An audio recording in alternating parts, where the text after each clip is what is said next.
Why pay more for budgeting when you don't have to? Pocketsmith versus YNAB. It really comes down to the cost and how you want to control your money. Forecast the future or micromanage every dollar, but only one option gives you more power for your price. Stick around because choosing wisely means keeping more cash in your pocket. Now, whenever I test budgeting platforms, I don't just rely on feature lists. Anyone can make software sound amazing on a website, but the real truth always shows up in user reviews, especially the concerning complaints and frustrations from users.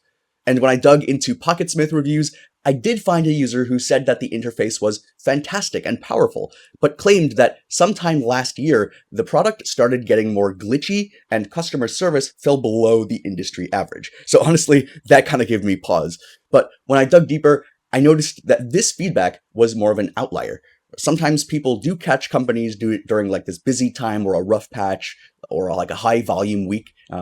Personally, I haven't experienced those issues in my own use, and the majority of the other reviews did seem really positive, which suggests that that kind of occurrence is not the norm.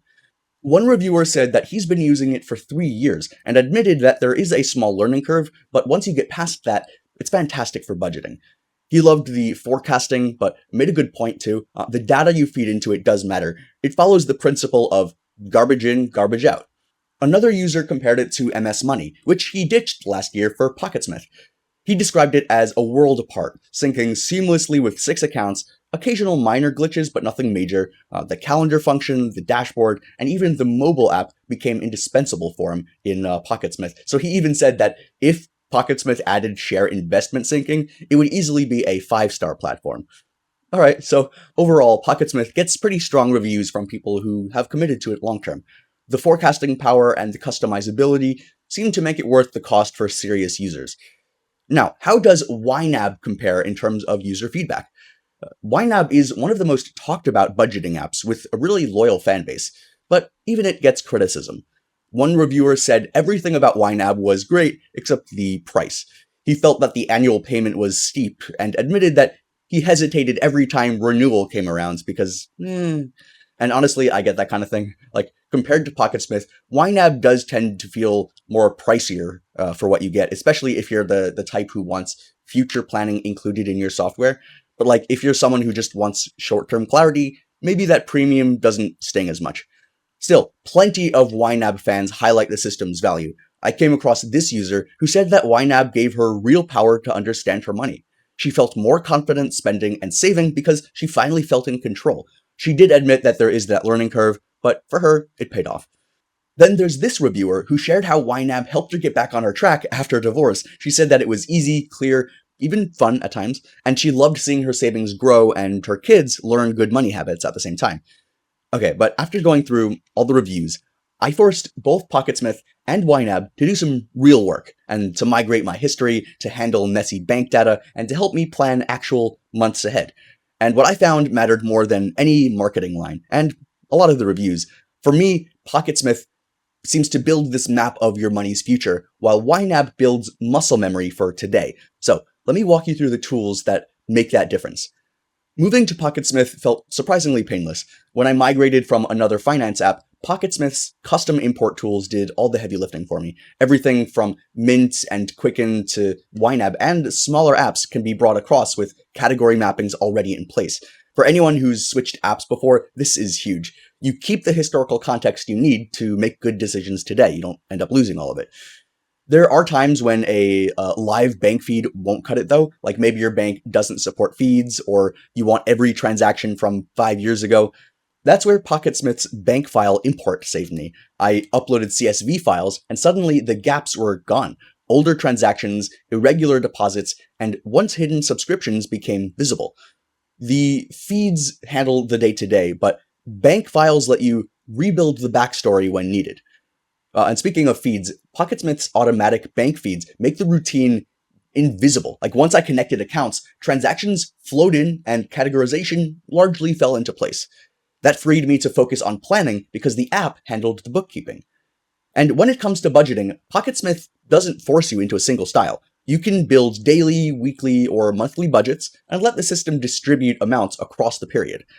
The calendar view shows future balances and upcoming shortfalls in a way that I can act on. So I used the calendar to test a few scenarios, like what happens if I move a subscription or I push a big expense 2 months out.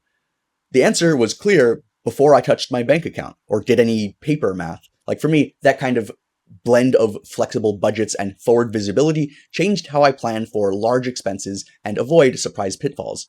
And if you have international accounts, this is a major win for Pocketsmith. Its multi-currency support automatically converts everything to your home currency using daily rates. So my total net worth isn't just a guess, it's an accurate real-time calculation. And where Pocketsmith really extends its lead is with reporting too. The income and expense report is like a professional profit and loss statement of your life. You can see exactly where your money came from and where it went over any time period. This is invaluable for tax time or you're just understanding your financial habits to plan for the future. On the advisor front, Pocketsmith's advisor access is pretty intelligently implemented. I shared control access with a planner and it felt secure. They could view and work with my data without me handing over passwords. But here's one place Pocketsmith quietly stands out. Its customization fits different cognitive styles. I've seen friends who tried, the rigid zero-based systems and then gave up because the format didn't match how their brain tracks money. Pocketsmith lets you build workflows that match how you think, more flexible envelopes, a visual calendar, or deeper analytical reports. For example, neurodivergent users or anyone who needs a more tailored system, that adaptability matters. Now, how does that compare with YNAB in practical terms? YNAB's direct import and linked accounts mean you can also avoid manual entry, and its net worth tracking gives you this clean view of progress over time. Like where Pocketsmith emphasizes forecasting and multiple timelines, YNAB leans into behavior tools. Targets get you savings for specific goals. Auto-assign helps you fund categories automatically based on past behavior. And the wish farm lets you prioritize leftover cash for wants without derailing essentials. And that's not all. YNAB's credit card workflow and payment handling are really straightforward, and they're built to keep you from missing a payment or overspending.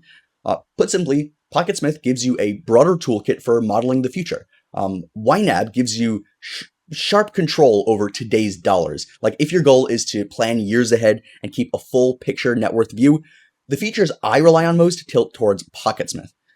But even with this depth of tools with both of these platforms, neither software platform is perfect. So let's talk about the downsides in this Pocketsmith versus YNAB matchup. For Pocketsmith, that initial learning curve is real. It's a powerful tool with many features, and it can feel overwhelming at first. Unlike YNAB, which has a very opinionated step-by-step method, Pocketsmith gives you much more flexibility. It took me a solid weekend to truly feel more comfortable, but once it clicks, it's very powerful. For YNAB, the biggest downside for many, as we saw in the reviews, is the cost. It's one of the more expensive budgeting apps on the market for what it offers, but if strict budgeting is what you need, that price could still feel justified. But Pocketsmith versus YNAB isn't just a battle of features, it's also about value. And when it comes to that, both platforms are reasonably priced for serious budgeting tools, but they do target different users. Pocketsmith feels like a better deal if you want forecasting, multiple currencies, and long-term flexibility without paying a premium for rigidity. YNAB, meanwhile, appeals to people who want an intense, rule-based budgeting system. If you want to check either of them out, check the link in the description below for the most current plans and any special discounts available. We'll keep them updated. So, between Pocketsmith and YNAB, which tool is better for crushing debt and building wealth? It completely depends on your style. But if you're looking for a powerful, flexible financial dashboard that helps you plan for the future, handle complexity, and it understands the long-term impact of your decisions today, then I think Pocketsmith is the tool for you. Make sure to check the link in the description of this video to get started with our special discount and coupon.